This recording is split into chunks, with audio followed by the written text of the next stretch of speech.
Long before Marilyn Monroe's name appeared in government files, it already existed in a different kind of ledger. She was catalogued as a symbol, an image, a distraction powerful enough to cross borders without translation. What no one expected was that this same woman would one day be quietly monitored by the most powerful intelligence agency in the United States. The Cold War was built on fear, and fear demanded surveillance. By the early 1950s, America was consumed by the idea that enemies did not always arrive in uniform. They could arrive as artists, writers, actors. They could smile, they could entertain, and they could influence. Hollywood was considered fertile ground. Marilyn Monroe rose to fame during the most paranoid period in modern American history. Loyalty oaths were demanded. Careers were destroyed on suspicion alone. Associations mattered more than actions. Silence could be interpreted as guilt, and curiosity could be framed as threat. Marilyn did not fit the profile of a political radical. She was publicly apolitical, rarely vocal, and carefully managed, but that was precisely what made her interesting. Influence without ideology was still influence, and influence without control was dangerous. Her transformation from Norma Jean into Marilyn Monroe placed her at the center of American soft power. She was exported globally as proof of Western freedom, glamour, and desire. Her image traveled farther than diplomats ever could. That alone made her valuable. It also made her visible. The FBI did not begin watching Marilyn because of something she said. It began watching her because of who surrounded her. Her marriages, friendships, and romantic relationships gradually intersected with people whose beliefs were considered suspect. Writers, intellectuals, activists, men who read books others feared, men who questioned authority, men whose names already existed in files. In Cold War America, proximity was enough. Marilyn was curious by nature. She read widely. She asked questions. She attended gatherings where ideas were exchanged freely. None of this was illegal. None of it was revolutionary, but curiosity itself had become suspicious. The Bureau operated on patterns, not proof. It documented movements, contacts, conversations. It did not need evidence of treason. It needed justification for observation. Marilyn provided that justification simply by refusing to be intellectually empty. Her relationship with Arthur Miller intensified scrutiny dramatically. Miller was already under surveillance for his political views and refusal to cooperate with anti-communist investigations. By marrying him, Marilyn stepped into a pre-existing file. Her name did not replace his, it was added beside it. From that moment on, Marilyn Monroe was no longer just a movie star. She was a potential conduit, a woman with access to elite circles, a figure capable of shaping public perception, a celebrity whose private life intersected with political concern. The FBI tracked her movements quietly. Trips abroad, meetings, social gatherings, nothing overt, nothing dramatic, just accumulation. Pages filled with mundane details that, when assembled, created the illusion of significance. What troubled authorities most was not what Marilyn did, but what she represented. A woman widely dismissed as superficial who was quietly educating herself. A cultural icon who did not conform neatly to ideological expectations. A public figure who could not be easily categorized. In an era obsessed with labels, ambiguity was dangerous. The irony was unmistakable. Marilyn was marketed as the embodiment of American innocence, yet monitored as a potential internal risk. She was praised publicly and questioned privately. Her image was celebrated while her associations were quietly archived. The surveillance did not protect her. It isolated her. The knowledge that she was being watched, whether fully confirmed or deeply suspected, added another layer of pressure to a life already defined by scrutiny. Marilyn did not need to be a communist to be investigated. She only needed to exist near the idea of one. And once her name entered the files, it never truly left. Because in Cold War America, innocence was not proven by behavior. It was proven by distance. And Marilyn Monroe was never allowed enough distance from power, politics, or influence to be considered safe. This was only the beginning. Because the real question was never whether Marilyn Monroe was a communist. It was why the government felt the need to watch her at all. As Marilyn Monroe's name settled into government files, the scrutiny around her quietly intensified. It did not announce itself. There were no confrontations, no warnings, no official accusations. Surveillance during the Cold War rarely worked that way. It preferred silence, it preferred accumulation. Every movement became context, every association became a data point. Marilyn's life, already fragmented by fame, was now being interpreted through a political lens she never chose. The FBI was not searching for statements or manifestos, it was searching for patterns that could justify suspicion. Arthur Miller's presence in her life remained central to this attention. His political history, his refusal to name names, and his intellectual independence had already marked him as problematic. Marilyn's marriage to him was seen not as personal, but as strategic proximity. In the logic of surveillance, intimacy equaled access. What unsettled authorities was not that Marilyn shared Miller's beliefs, but that she might absorb them, or worse, normalize them. A woman with her reach did not need to speak overtly about politics to influence perception. Her mere alignment mattered. The FBI's concern was rooted in cultural power. Marilyn Monroe was not a policymaker, she was something more unpredictable. She shaped desire, aspiration, and identity. In a Cold War environment where ideology competed for hearts as much as territory, cultural figures were not neutral. Her international visibility amplified this concern. Marilyn's films were screened globally. Her image circulated freely behind and beyond borders. She embodied American femininity to foreign audiences.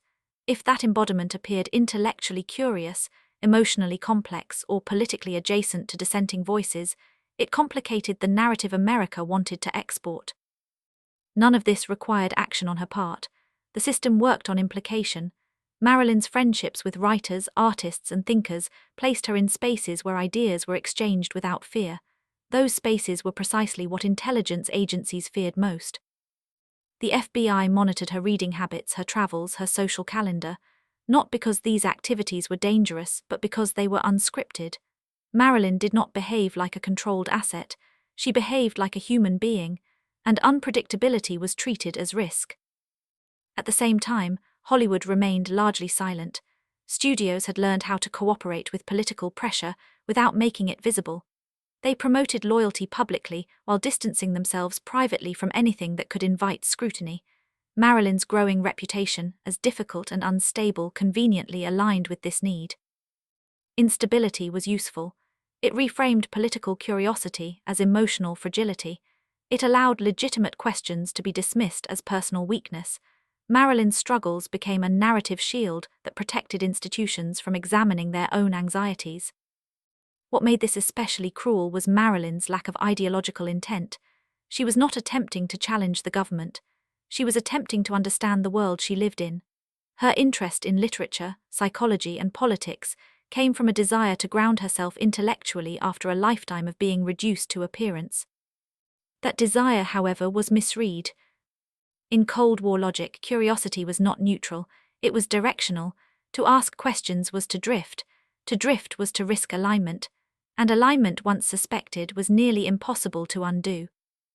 The FBI did not need to prove Marilyn Monroe was a communist, it only needed to ensure that she was observed as though she might be. This posture justified continued monitoring and reinforced a broader message: cultural figures were not exempt from ideological discipline. Marilyn sensed the pressure, even if she did not fully understand its mechanisms. Invitations felt conditional, conversations felt cautious, her world narrowed subtly. People who once spoke freely became guarded, others withdrew entirely. This environment intensified her sense of alienation.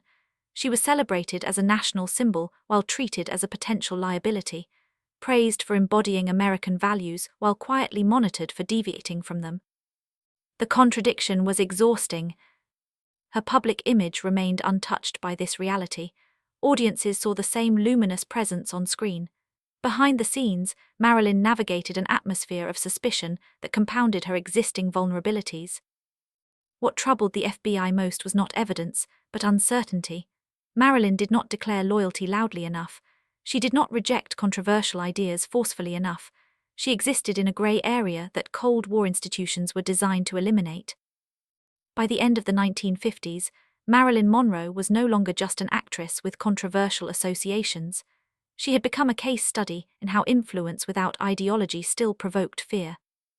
And as political tensions escalated, that fear began to intersect with other forms of power. because the FBI was not the only institution paying attention.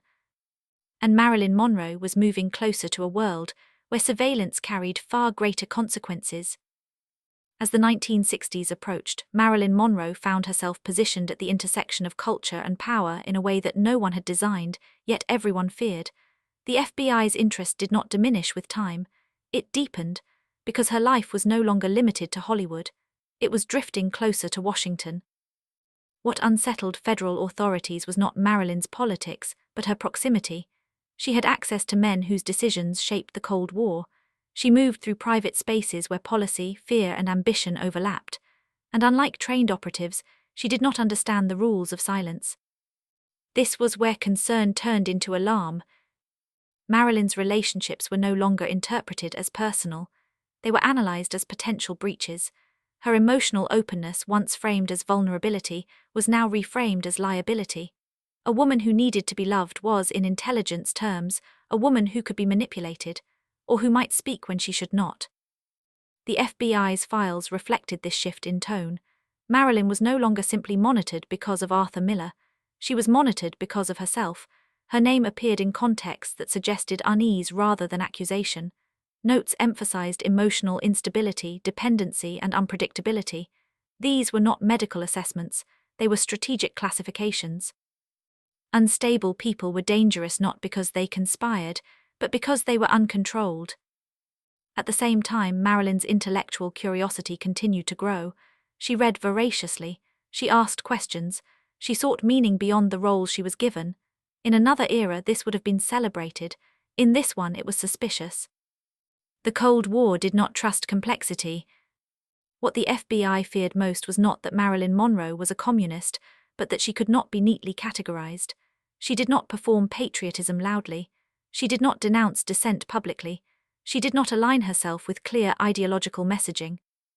She existed in ambiguity, and ambiguity was intolerable. Her emotional dependence on powerful men further complicated this perception. Marilyn did not collect secrets intentionally. She absorbed them accidentally. Conversations in bedrooms were not filtered the way they were in briefing rooms. Power spoke freely around her, assuming discretion where none had been trained. This is where the danger, in the eyes of intelligence agencies, truly began. Marilyn was not a spy, but she was a witness. The FBI's concern shifted from ideology to containment. How much did she know? Who had spoken in front of her? What had she overheard? And most importantly, what might she repeat if she felt abandoned, betrayed, or desperate? These questions had no answers, and unanswered questions demanded oversight. Her mental health, already fragile, became a focal point of institutional anxiety. Reports emphasized her hospitalizations, her dependence on doctors, her use of medication. This information was not gathered to help her. It was catalogued to contextualize risk. A woman struggling was easier to discredit if necessary. Hollywood cooperated without being asked. Studios distanced themselves further. Marilyn's reputation as unreliable hardened. Fewer projects materialized. Fewer allies remained. The system did not need to silence her. It only needed to isolate her. Isolation does the rest. As her career stalled, Marilyn's sense of self eroded. The very qualities that made her compelling, sensitivity, openness, emotional depth, were now framed as flaws. She internalized the narrative that something was wrong with her, that she was the problem. This psychological collapse did not go unnoticed. It reinforced the FBI's perception that Marilyn was volatile. A person in emotional pain was unpredictable, and unpredictability near power was unacceptable. Behind the scenes, other agencies were watching as well. The lines between political concern, moral panic, and personal surveillance blurred. Marilyn Monroe had become an object of institutional unease. And she did not know it. She continued to believe that intelligence and curiosity were virtues, that love and loyalty could protect her, that being close to powerful men meant safety. She was wrong. By the early 1960s, Marilyn Monroe existed in a dangerous contradiction. She was publicly adored and privately scrutinized, desired and distrusted, celebrated and contained. And the question the FBI never stopped asking was not whether she was a communist. It was whether she knew too much. Because if she did, the problem was no longer political. It was existential. And the closer Marilyn moved to the center of American power, the more urgent that problem became. By the summer of 1962, Marilyn Monroe was no longer merely a subject of curiosity within federal files. She had become a problem that no institution wanted to claim responsibility for. The FBI did not accuse her. It did not arrest her. It did not confront her. Instead, it did what systems often do when faced with uncertainty. It withdrew into silence. Her name did not disappear from the files. It simply stopped evolving. This absence of resolution was not innocence. It was avoidance. The question of whether Marilyn Monroe was a communist never reached a conclusion because it no longer mattered.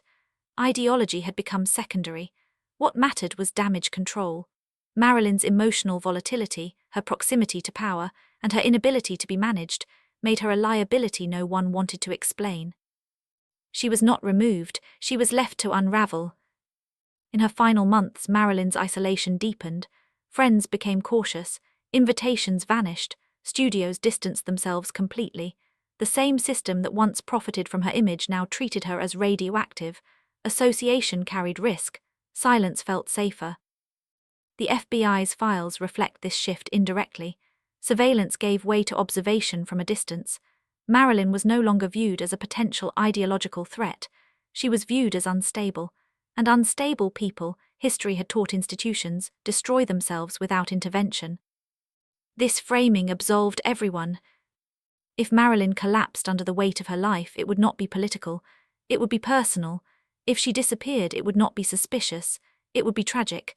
And tragedy required no accountability. Her final weeks unfolded in a fog of medication, anxiety, and abandonment. Doctors attempted to manage her emotions chemically. Agents continued to manage her existence quietly. No one managed her humanity. The irony was devastating. Marilyn Monroe had never belonged to a political movement. She had never attempted to challenge the state. She had never organized, recruited, or spoken publicly about ideology. Her only crime was curiosity. Her only danger was intimacy. She asked questions in a world that demanded certainty. When she died, the FBI did not issue statements. It did not clarify its concerns. It did not close the file with conclusions. It simply moved on. Her death resolved the ambiguity more efficiently than any investigation could have. The woman who once embodied American fantasy left behind a paper trail filled with suspicion but no proof, fear but no charges, surveillance but no action. This is how systems protect themselves. Years later, when portions of the FBI files were declassified, they revealed more about institutional anxiety than about Marilyn Monroe herself. The documents showed a government uncomfortable with cultural power it could not regulate, afraid of a woman who could influence millions without saying anything at all. They showed how easily personal relationships became political risks, how femininity was framed as weakness, how emotional complexity was translated into instability. Most of all, they showed how Marilyn Monroe was never treated as a person. She was treated as a variable. The question of whether she was a communist fades under this weight. The evidence never supported it. The surveillance never justified it. The accusation existed because the era required enemies, and Marilyn did not fit neatly into loyalty. She was too human for a machine that demanded alignment. In the end, Marilyn Monroe did not fall because she believed the wrong things. She fell because she lived in a system that punished ambiguity, a system that mistrusted sensitivity, a system that saw emotional women near power as threats rather than people. Her FBI file does not tell the story of espionage. It tells the story of fear. Fear of influence without control, fear of intelligence wrapped in beauty, fear of a woman who could not be ordered to remain simple. Marilyn Monroe was never a communist, but she was never allowed to just be Marilyn either. And in a Cold War world obsessed with sides, that made her dangerous enough.